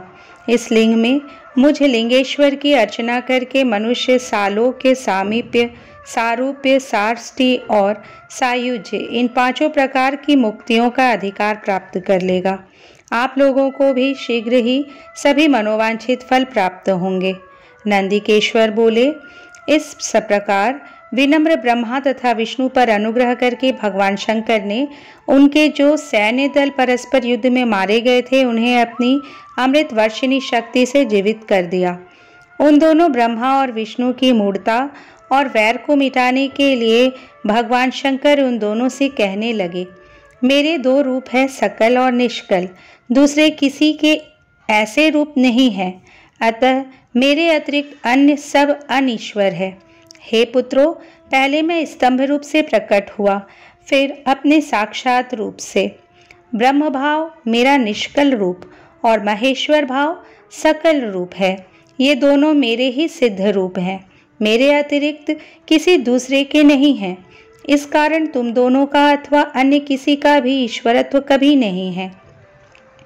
अज्ञान के कारण तुम दोनों को जो यह ईशत्व का आश्चर्यजनक अभिमान उत्पन्न हो गया था, उसे दूर करने के लिए ही मैं इस रणभूमि में प्रकट हुआ हूँ। उस अपने अभिमान को छोड़ दो और मुझ परमेश्वर में बुद्धि स्थिर करो। मेरे अनुग्रह से ही सभी लोकों में सब कुछ प्रकाशित होता है। इस गूढ़ ब्रह्म तत्व को तुम्हारे प्रति प्रेम होने के कारण ही मैं बता रहा हूँ। मैं ही परब्रह्म हूँ। कल अर्थात सगुण और अकल अर्थात निर्गुण, ये दोनों मेरे ही स्वरूप है। मेरा स्वरूप ब्रह्म रूप होने के कारण मैं ईश्वर भी हूँ। जीवों पर अनुग्रह करना मेरा कार्य है। ये ब्रह्मा और केशव सबसे बृहत और जगत की वृद्धि करने वाला होने के कारण मैं ब्रह्म हूँ। हे पुत्रों, सर्वत्र समरूप से स्थित और व्यापक होने से मैं ही सबका आत्मा हूँ। अन्य सभी जीव अनात्म रूप है, इसमें संदेह नहीं है। सर्ग से लेकर अनुग्रह तक आत्मा या ईश्वर से भिन्न जो जगत संबंधी 5 कृत्य हैं, वे सदा मेरे ही हैं। मेरे अतिरिक्त दूसरे किसी के नहीं हैं, क्योंकि मैं ही सबका ईश्वर हूँ। पहले मेरी ब्रह्म रूपता का बोध कराने के लिए निष्कल लिंग प्रकट हुआ था, फिर तुम दोनों को अज्ञात ईश्वरत्व का स्पष्ट साक्षात्कार कराने के लिए मैं साक्षात जगदीश्वर ही सकल रूप में तत्काल प्रकट हो गया। अतः मुझमें जो ईशत्व है उसे ही मेरा सकल रूप जानना चाहिए, तथा जो यह मेरा निष्कल स्तंभ है वह मेरे ब्रह्म रूप का बोध कराने वाला है। हे पुत्रों, लिंग लक्षण युक्त होने के कारण यह मेरा ही लिंग अर्थात चिन्ह है। तुम दोनों को प्रतिदिन यहाँ रहकर इसका पूजन करना चाहिए। यह मेरा ही स्वरूप है और मेरे सामीप्य की प्राप्ति कराने वाला है। लिंग और लिंगी में नित्य अभेद होने के कारण मेरे इस लिंग का महान पुरुषों को भी पूजन करना चाहिए। हे वत्सो, जहाँ जहाँ जिस किसी ने मेरे लिंग को स्थापित कर लिया वहाँ मैं अप्रतिष्ठित होने पर भी प्रतिष्ठित हो जाता हूँ। मेरे एक लिंग की स्थापना करने का फल मेरी समानता की प्राप्ति बताया गया है। एक के बाद दूसरे शिवलिंग की भी स्थापना कर दी गई, तब फल रूप से मेरे साथ एकत्व रूप फल प्राप्त होता है। प्रधानतया शिवलिंग की ही स्थापना करनी चाहिए। मूर्ति की स्थापना उसकी अपेक्षा गौण है। शिवलिंग के अभाव में सब ओर से मूर्ति युक्त होने पर भी वह स्थान क्षेत्र नहीं कहलाता। इस प्रकार श्री शिव महापुराण के अंतर्गत प्रथम विद्येश्वर संहिता में शिव के महेश्वरत्व का वर्णन नामक 9वां अध्याय पूर्ण हुआ। 10वां अध्याय सृष्टि स्थिति आदि 5 कृत्यों का प्रतिपादन, प्रणव एवं पंचाक्षर मंत्र की महत्ता, ब्रह्मा विष्णु द्वारा भगवान शिव की स्तुति तथा उनका अंतर्धान होना। ब्रह्मा और विष्णु बोले, हे प्रभो, हम दोनों को सृष्टि आदि 5 कृत्यों का लक्षण बताइए। शिवजी बोले, मेरे कृत्यों को समझना अत्यंत गहन है, तथापि मैं कृपापूर्वक तुम दोनों को उनके विषय में बता रहा हूँ। हे ब्रह्मा और अच्युत, सृष्टि स्थिति संसार तिरोभाव और अनुग्रह ये 5 ही मेरे जगत संबंधी कार्य हैं जो नित्य सिद्ध है। संसार की रचना जो आरंभ है वह सर्ग है। मुझसे पालित होकर सृष्टि का सुस्थिर रूप से रहना ही उसकी स्थिति कहा गया है। उसका विनाश ही संहार है। प्राणों का उत्क्रमण ही तिरोभाव है। इन सब से छुटकारा मिल जाना ही मेरा अनुग्रह है। इस प्रकार मेरे 5 कृत्य हैं। इन मेरे कर्तव्यों को चुपचाप अन्य पंचभूतादि वहन करते रहते हैं। जैसे जल में पड़ने वाले गोपुर बिंब में आवागमन होता रहता है। सृष्टि आदि जो 4 कृत्य हैं वे संसार का विस्तार करने वाले हैं। 5वां कृत्य अनुग्रह मोक्ष का हेतु है। वह सदा मुझमें ही अचल भाव से स्थिर रहता है। मेरे भक्तजन इन 5 कृत्यों को 5 भूतों में देखते हैं। सृष्टि भूतल में, स्थिति जल में, संहार अग्नि में, तिरोभाव वायु में और अनुग्रह आकाश में स्थित है। पृथ्वी से सबकी सृष्टि होती है, जल से सबकी वृद्धि होती है, आग सबको जला देती है, वायु सबको एक स्थान से दूसरे स्थान को ले जाती है और आकाश सबको अनुग्रहित करता है। यह विद्वान पुरुषों को जानना चाहिए। इन 5 कृत्यों का भार वहन करने के लिए ही मेरे 5 मुख है। 4 दिशाओं में 4 मुख है और इनके बीच में 5वां मुख है। हे पुत्रों, तुम दोनों ने तपस्या करके प्रसन्न हुए मुझ परमेश्वर से भाग्यवश सृष्टि और स्थिति नाम 2 कृत्य प्राप्त किए हैं। ये दोनों तुम्हें बहुत प्रिय है। इसी प्रकार मेरे विभूति स्वरूप रुद्र और महेश्वर ने 2 अन्य उत्तम कृत्य संहार और तिरोभाव मुझसे प्राप्त किए हैं, परंतु अनुग्रह नामक कृत्य कोई नहीं पा सकता। उन सभी पहले के कर्मों को तुम दोनों ने समयानुसार भुला दिया। रुद्र और महेश्वर अपने कर्मों को नहीं भूले हैं, इसलिए मैंने उन्हें अपनी समानता प्रदान की है। वे रूप, वेश, कृत्य, वाहन, आसन और आयुध आदि में मेरे समान ही है। हे पुत्रों, मेरे ध्यान से शून्य होने के कारण तुम दोनों में मूढ़ता आ गई है। मेरा ज्ञान रहने पर महेश के समान अभिमान और स्वरूप नहीं रहता। इसलिए मेरे ज्ञान की सिद्धि के लिए मेरे ओंकार नामक मंत्र का तुम दोनों जप करो।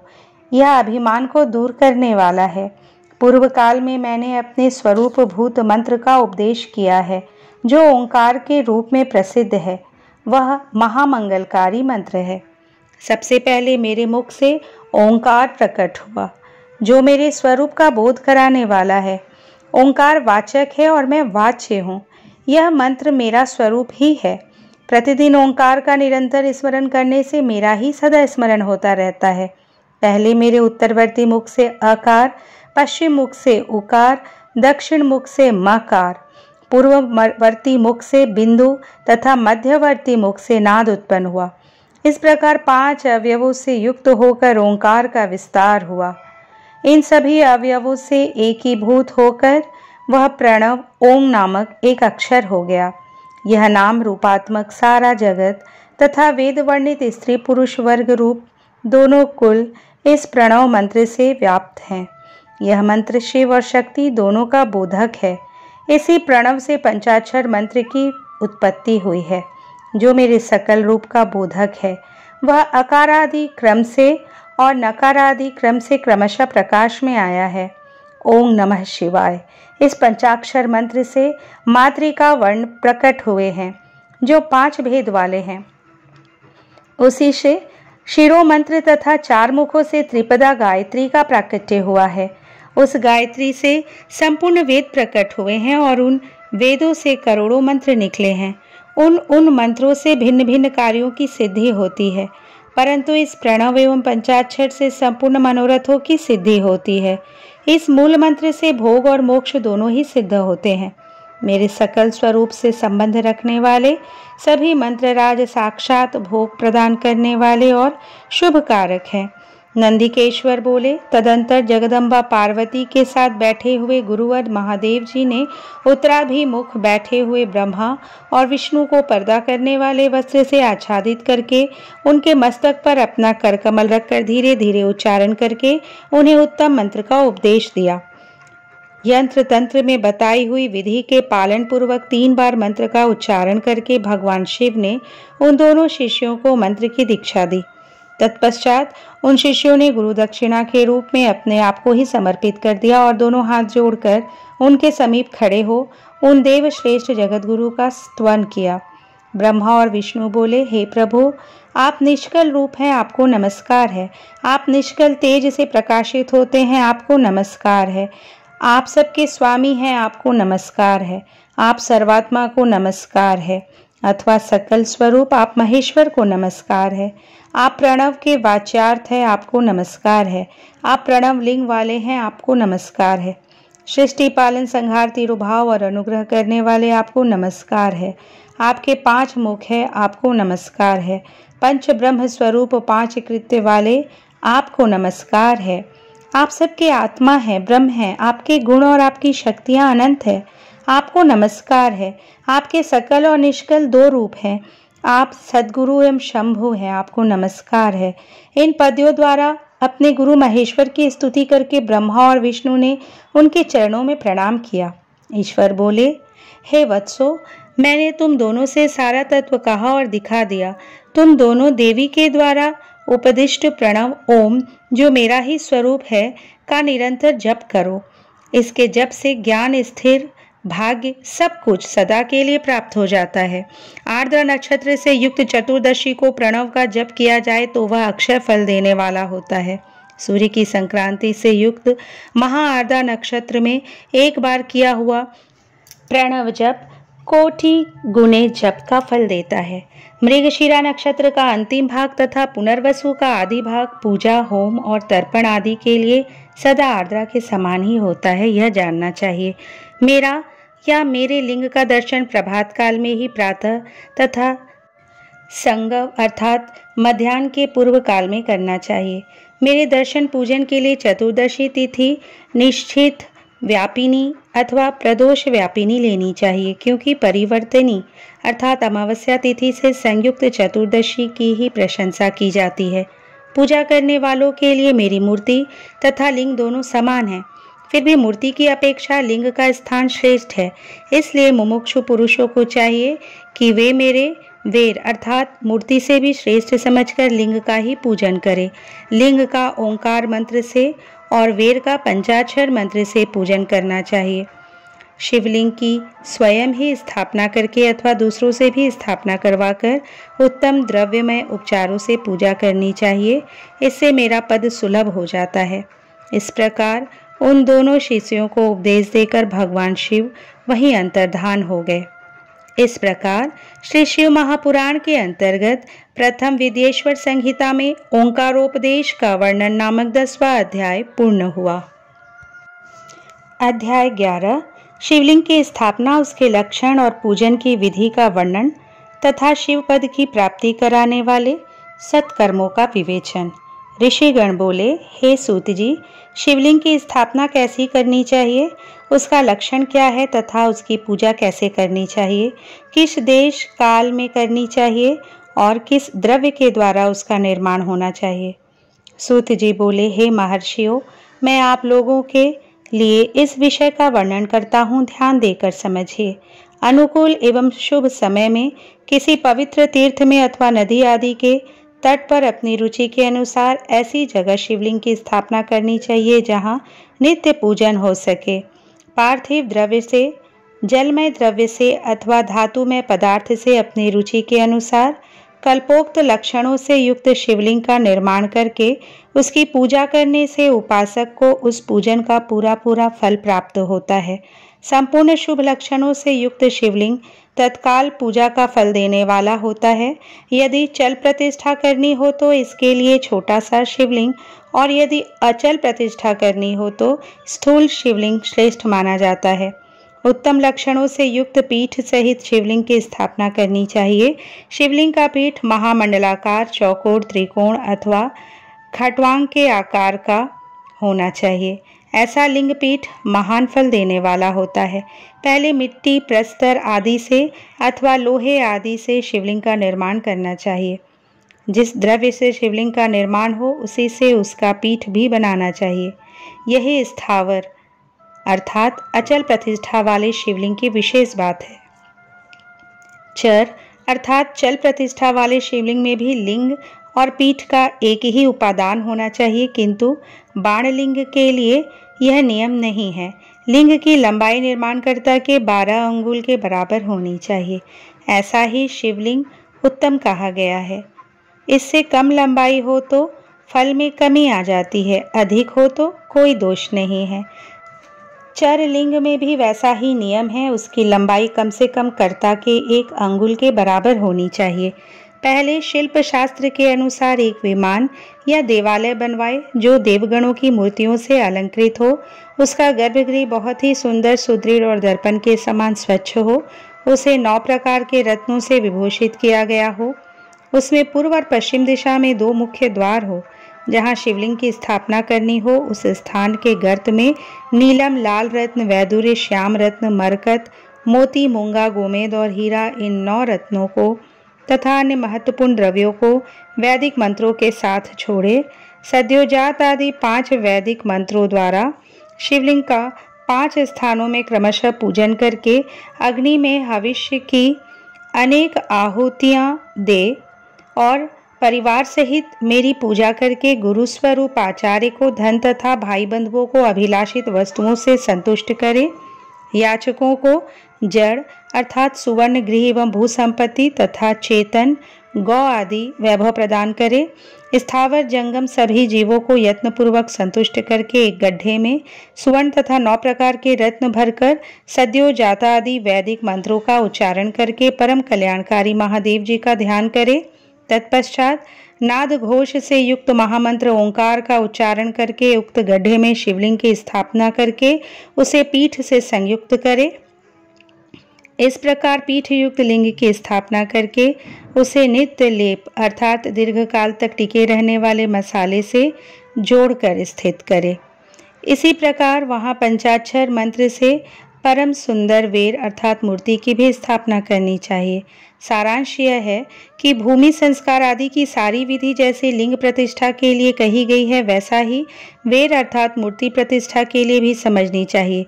अंतर इतना ही है कि लिंग प्रतिष्ठा के लिए प्रणव मंत्र के उच्चारण का विधान है, परंतु वेर की प्रतिष्ठा पंचाक्षर मंत्र से करनी चाहिए। जहाँ लिंग की प्रतिष्ठा हुई है वहाँ भी उत्सव के लिए और बाहर सवारी निकालने आदि के निमित्त वेर अर्थात मूर्ति को रखना चाहिए। वेर को बाहर से भी लिया जा सकता है, उसे गुरुजनों से ग्रहण करे। बाह्य वेर वही लेने योग्य है जो साधु पुरुषों द्वारा पूजित हो। इस प्रकार लिंग में और वेर में भी की हुई महादेव की पूजा शिव पद प्रदान करने वाली होती है। स्थावर और जंगम के भेद से लिंग भी दो प्रकार का कहा गया है।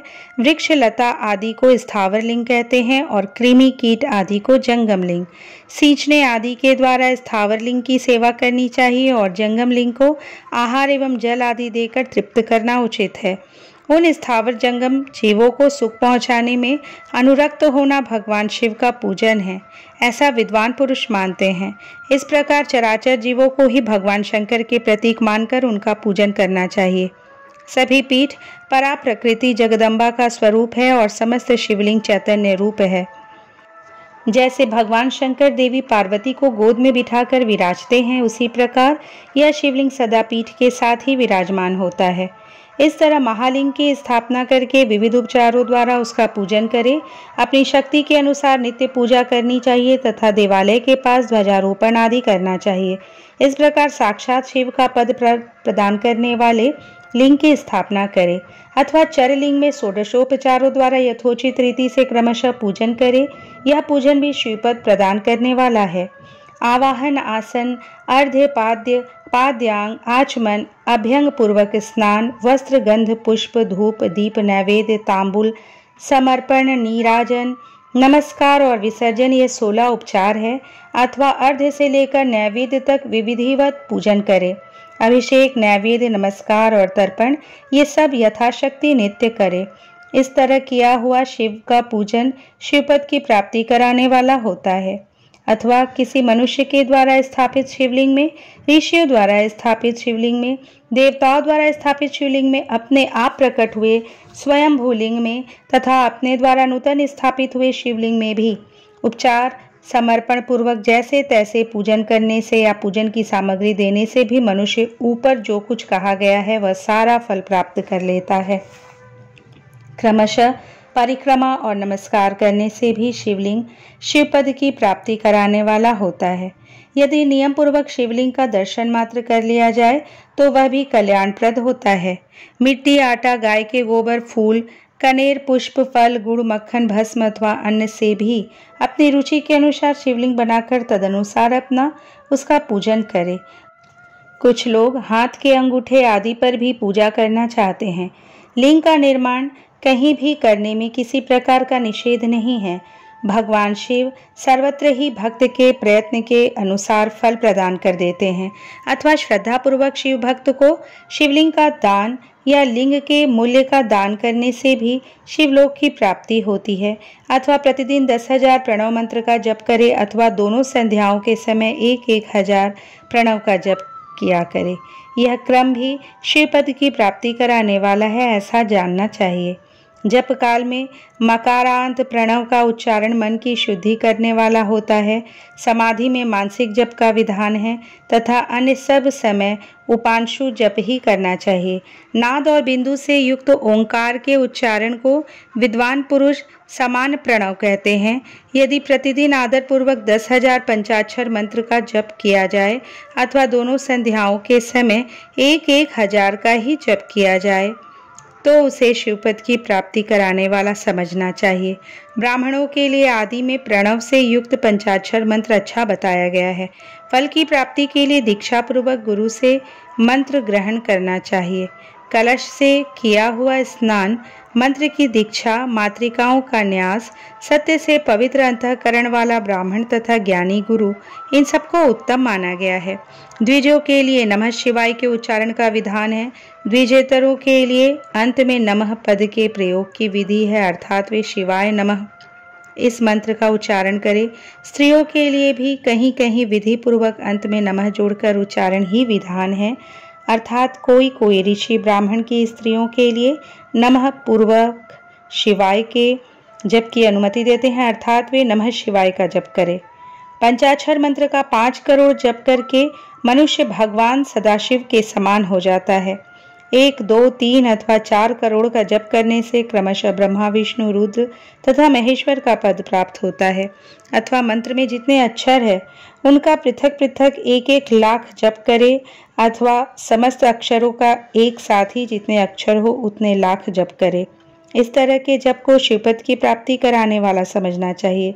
यदि 1000 दिनों में प्रतिदिन 1 सहस्त्र जप के क्रम से पंचाक्षर मंत्र का 10 लाख जप पूरा कर लिया जाए और प्रतिदिन ब्राह्मण भोजन कराया जाए तो उस मंत्र से अभीष्ट कार्य की सिद्धि होती है। ब्राह्मणों को चाहिए कि वे प्रतिदिन प्रातःकाल 1008 बार गायत्री का जप करें। ऐसा होने पर गायत्री क्रमशः शिव का पद प्रदान करने वाली होती है। वेद मंत्रों और वैदिक सूक्तों का भी नियम पूर्वक जप करना चाहिए। एकाक्षर मंत्र 10,000, दशान मंत्र 1000, 100 से कम अक्षर वाले मंत्र 100 और उससे अधिक अक्षर वाले मंत्र यथाशक्ति 1 से अधिक बार जपने चाहिए। वेदों के पारायण को भी शिवपद की प्राप्ति कराने वाला जानना चाहिए। अन्य जो बहुत से मंत्र हैं उनका भी जितने अक्षर हो उतने लाख जप करना चाहिए। एकाक्षर मंत्रों को उसी प्रकार करोड़ की संख्या में जपना चाहिए। अधिक अक्षर वाले मंत्र 1000 की संख्या में भक्ति पूर्वक जपने चाहिए। इस प्रकार जो यथाशक्ति जप करता है वह क्रमशः शिवपद प्राप्त कर लेता है। अपनी रुचि के अनुसार किसी एक मंत्र को अपनाकर मृत्यु पर्यंत प्रतिदिन उसका जप करना चाहिए अथवा ओम इस मंत्र का प्रतिदिन 1 सहस्त्र जप करना चाहिए। ऐसा करने पर भगवान शिव की आज्ञा से संपूर्ण मनोरथों की सिद्धि होती है। जो मनुष्य भगवान शिव के लिए फुलवाड़ी या बगीचे आदि लगाता है तथा शिव के सेवा कार्य के लिए मंदिर में झाड़ने बुहारने आदि की व्यवस्था करता है वह इस पुण्य कर्म को करके शिवपद प्राप्त कर लेता है। भगवान शिव के जो काशी आदि क्षेत्र हैं उनमें भक्ति पूर्वक नित्य निवास करे। वे जड़ चेतन सभी को भोग और मोक्ष प्रदान करने वाले होते हैं। अतः विद्वान पुरुष को भगवान शिव के क्षेत्र में मृत्यु पर्यंत निवास करना चाहिए। मनुष्यों द्वारा स्थापित शिवलिंग से चारों ओर 100 हाथ तक पुण्य क्षेत्र कहा गया है तथा ऋषियों द्वारा स्थापित शिवलिंग के चारों ओर 1000 हाथ तक पुण्य क्षेत्र होता है। इसी प्रकार देवताओं द्वारा स्थापित शिवलिंग के चारों ओर भी 1000 हाथ तक पुण्य क्षेत्र समझना चाहिए। स्वयंभू लिंग के चारों ओर तो 1000 धनुष अर्थात 4000 हाथ तक पुण्य क्षेत्र होता है। पुण्य क्षेत्र में स्थित बावड़ी, कुआं और पोखरे आदि को शिवगंगा समझना चाहिए। भगवान शिव का ऐसा ही वचन है। वहां स्नान, दान और जप करके मनुष्य भगवान शिव को प्राप्त कर लेता है। अतः मृत्यु पर्यंत शिव के क्षेत्र का आश्रय लेकर रहना चाहिए। जो शिव के क्षेत्र में अपने किसी मृत संबंधी का दाह, दशाह, मासिक श्राद्ध, सपिंडीकरण अथवा वार्षिक श्राद्ध करता है अथवा कभी भी शिव के क्षेत्र में अपने पितरों को पुण्य देता है वह तत्काल सब पापों से मुक्त हो जाता है और अंत में शिवपद पाता है। अथवा शिव के क्षेत्र में 7, 5, 3 या एक ही रात निवास कर ले। ऐसा करने से भी क्रमशः शिवपद की प्राप्ति होती है। लोक में अपने अपने वर्ण के अनुसार सदाचार का पालन करने से भी मनुष्य शिवपद को प्राप्त कर लेता है। वर्णानुकूल आचरण से तथा भक्तिभाव से वह अपने सत्कर्म अतिशय फल प्राप्त करता है। कामना पूर्वक किए हुए अपने कर्म के अभीष्ट फल को शीघ्र ही पा लेता है। निष्काम भाव से किया हुआ सारा कर्म साक्षात शिवपद की प्राप्ति कराने वाला ही होता है। दिन के 3 विभाग होते हैं, प्रातः, मध्याह्न और सायं। इन तीनों में क्रमशः एक एक प्रकार के कर्म का संपादन किया जाता है। प्रातः काल को शास्त्र विहित नित्य कर्म के अनुष्ठान समय जानना चाहिए। मध्याह्न सकाम कर्म के लिए उपयोगी है तथा सायंकाल शांति कर्म के लिए उपयुक्त है, ऐसा जानना चाहिए। इसी प्रकार रात्रि में भी समय का विभाजन किया गया है। रात के 4 प्रहरों में से जो बीच के 2 प्रहर है उन्हें निशित काल कहा गया है। विशेषतः उस काल की हुई भगवान शिव की पूजा अभिष्ट फल को देने वाली होती है। ऐसा जानकर कर्म करने वाला मनुष्य यथोक्त फल का भागी होता है। विशेषतः कलयुग में कर्म से ही फल की सिद्धि होती है। अपने अपने अधिकार के अनुसार ऊपर कहे गए किसी भी कर्म के द्वारा शिवाराधन करने वाला पुरुष यदि सदाचारी है और पाप से डरता है तो वह उन कर्मों का पूरा फल अवश्य प्राप्त कर लेता है। ऋषिगण बोले, हे सूत जी, अब आप हमें पुण्य क्षेत्र बताइए जिनका आश्रय लेकर सभी स्त्री पुरुष शिवपद प्राप्त कर ले। हे सूत जी, हे योगीश्वरों में श्रेष्ठ शिव क्षेत्रों अथवा शैवागमों अर्थात शिव विषयक शास्त्रों का भी वर्णन कीजिए। सूत जी बोले, हे ऋषियों, सभी क्षेत्रों और आगमों का वर्णन श्रद्धा पूर्वक सुनिए। इस तरह श्री शिव महापुराण के अंतर्गत प्रथम विदेश्वर संहिता में शिवलिंग की पूजा आदि का वर्णन नामक 11वां अध्याय पूर्ण हुआ। दोस्तों, आज हम इस संहिता के 11वें अध्याय तक का श्रवण कर चुके हैं। कल इसके आगे के अध्याय का श्रवण करेंगे। भगवान शिव अपना आशीर्वाद हम सभी भक्तों पर बनाए रखे, इस मंगल कामना के साथ अपने इस वीडियो को विराम देती हूँ। हर हर महादेव।